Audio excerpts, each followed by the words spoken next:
Dear students, welcome in Dravid biology classes. Dravid biology class में आपका स्वागत है।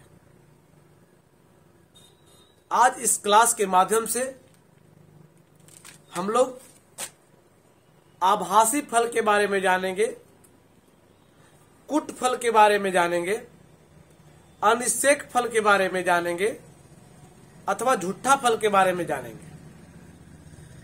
और साथ ही हम लोग झूठा फल और वास्तविक फल के बीच कुछ अंतर को भी समझेंगे कि किस फल को हम लोग वास्तविक फल कहेंगे, किस सिचुएशन में, किस स्थिति में क्या खूबियां होती है कि उसे हम वास्तविक फल कहते हैं, और क्या खूबियां न होने के कारण या क्या उनमें होती है जिसके कारण हम उसे झूठा फल कहते हैं, वास्तविक फल कहते हैं, झूठा फल, आभासी फल कहते हैं, अनिषेक फल कहते हैं या कुट फल कहते हैं।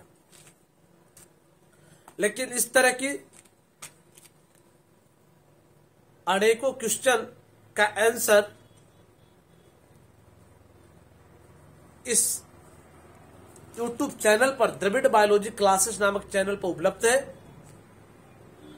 वो आप तक आसानी से पहुंच जाए, इसके लिए आप अगर इस चैनल को सब्सक्राइब नहीं किए तो आप बिना देर किए इस चैनल को सब्सक्राइब कीजिए और बेल आइकन बटन को दबाइए ताकि इस तरह की तमाम वीडियो, आंसर और क्वेश्चन आप तक आसानी के साथ और सबसे पहले नोटिफिकेशन के रूप में यानी सूचना के रूप में आप तक पहुंच सके।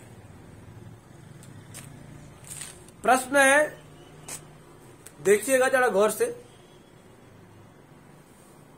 आभासी फल, ये ऑब्लिक का चिन्ह है। ऑब्लिक मतलब होता है या, यहां पर आभासी फल या झूठा फल या अनिषेक फल या कुट फल से आप क्या समझते हैं?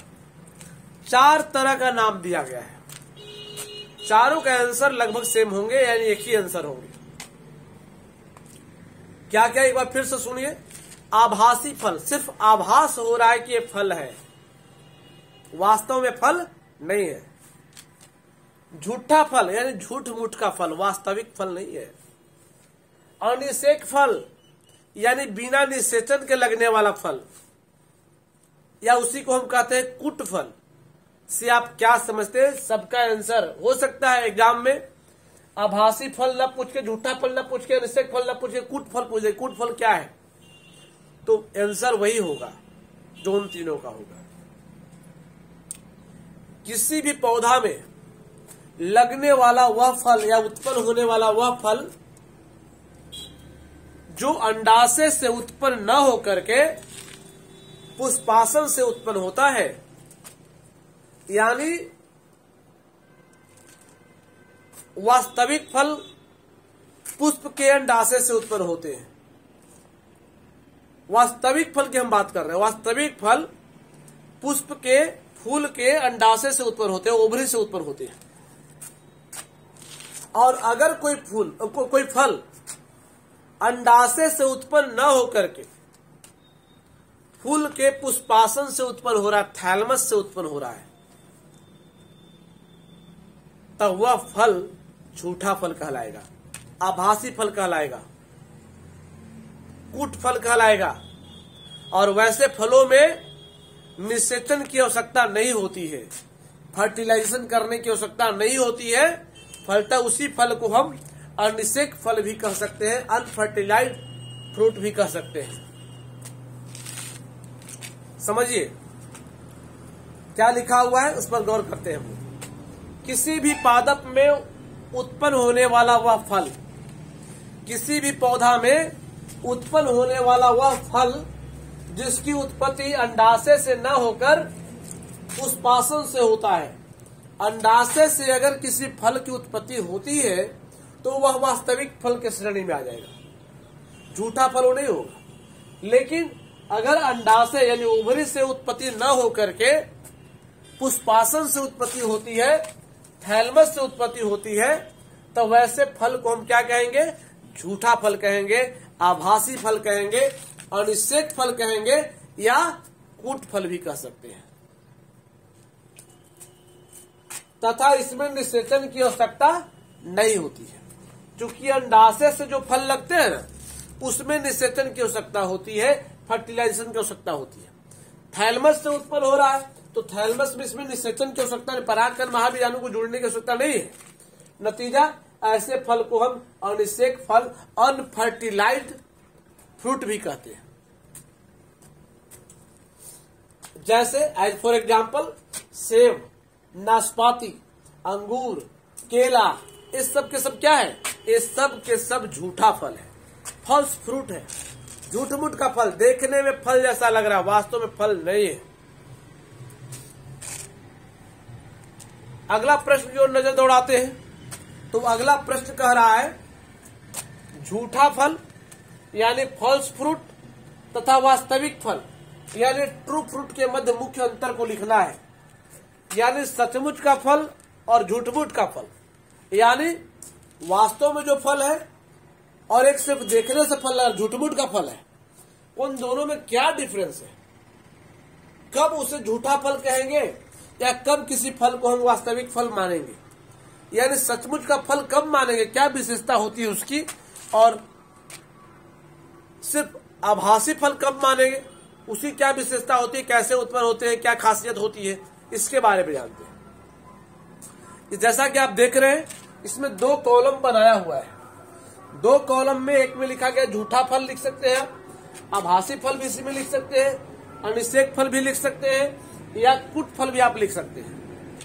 और एक में लिखा हुआ है वास्तविक फल यानी सत्य फल, ट्रू फ्रूट। पहला अंतर पर नजर दौड़ाते हैं हम लोग तो कहता है झूठा फल का निर्माण पुष्पासन से होता है, थैलमस से होता है।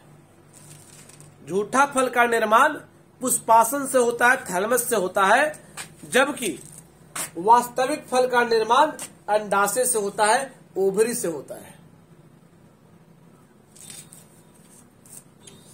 दूसरे अंतर की ओर बढ़ते हैं तो कहता है इनमें निषेचन की आवश्यकता नहीं होती है। झूठा फल के निर्माण में, उत्पत्ति में फर्टिलाइजेशन की आवश्यकता नहीं होती, यानी परागकण और महाबीजाणु को जोड़ने की आवश्यकता नहीं, पॉलन ग्रेन एंड मेगास्पोर को जोड़ने की आवश्यकता नहीं है। जबकि वास्तविक फल के कॉलम में नजर दौड़ाते हैं तो लिखा हुआ है इनमें निषेचन की आवश्यकता होती है, यानी वास्तविक फल बिना निषेचन के उत्पन्न नहीं हो सकते। No without fertilisation no a true fruit, बिना निषेचन के कोई भी वास्तविक फल की उत्पत्ति नहीं हो सकती है। तीसरे अंतर पर नजर दौड़ाइए तो लिखा हुआ है झूठा फल में बीज होता ही नहीं, और अगर बीज हुआ भी रहे भी तो उनके बीज को अंकुरण करने की क्षमता नहीं होती। यानी झूठे फल में बीज तो होता नहीं पहले, और अगर कुछ फलों में है भी तो उनके बीज को बोने के बाद आप खाद डालिए, पानी डालिए, कोड़िए, फिर भी उनमें अंकुरण करके नया पौधा बनाने की योग्यता नहीं होते उनके बीजों में। जैसे सेब में बीज होते हैं, सेव में बीज होते हैं, नाशपाती को देखिए, लेकिन कतनो उपाय कर लीजिए उनके बीज अंकुरित नहीं होते। एक खासियत, एक पहचान है। अगर किसी फल में बीज नहीं है तो झूठा फल है, अगर किसी फल में बीज है और अंकुरित नहीं हो पा रहा है या अंकुरित होने की क्षमता नहीं रखता है, तब उसे हम झूठा फल की श्रेणी में ही रखेंगे। सेब, नाशपाती, केला वगैरह। और वास्तविक फल पर अगर नजर दौड़ाते हैं तो इनमें इनके जो बीज होते हैं उनमें अंकुरित होकर के नया पौधा बनाने की योग्यता होती है। यानी उसको अगर ढंग का वातावरण दिया जाए तो उनमें अंकुरित होकर के एक नवीन पौधा के रूप में परिणत होने की क्षमता रहती है। एज फॉर एग्जाम्पल आम, आप देखिए आम की गुठली को बोतने के बाद जमता है ना। इमली, कद्दू, करेला, जामुन, जितने भी पौधा जिनका बीज अंकुरित होता है वो सब के सब आते हैं वास्तविक फल के श्रेणी में। इसमें और भी पढ़ना है बहुभ्रूणता क्या है। पॉलीइम्ब्रियोनिक क्या होता है, बहुभ्रूणता क्या होता है, जो अगले वीडियो में हम देखेंगे। बहुभ्रूणता को पॉलीइम्ब्रियोनिक कहते हैं। इस तरह की तमाम और भी वीडियो आप देख सके, इसके लिए आप इस चैनल को सब्सक्राइब कर लीजिए, बेल आइकन को दबा लीजिए, ताकि इस तरह की तमाम वीडियो इस चैनल पर डाले जाने के बाद वो आप तक आसानी से पहुंच जा सके और आप उसका लाभ ले सके। अर्थात इस तरह की तमाम वीडियो का लाभकारी प्रभाव आप तक पहुंच सके, इसके लिए आप इस चैनल को सब्सक्राइब कर लीजिए और बेल आइकन को दबा लीजिए।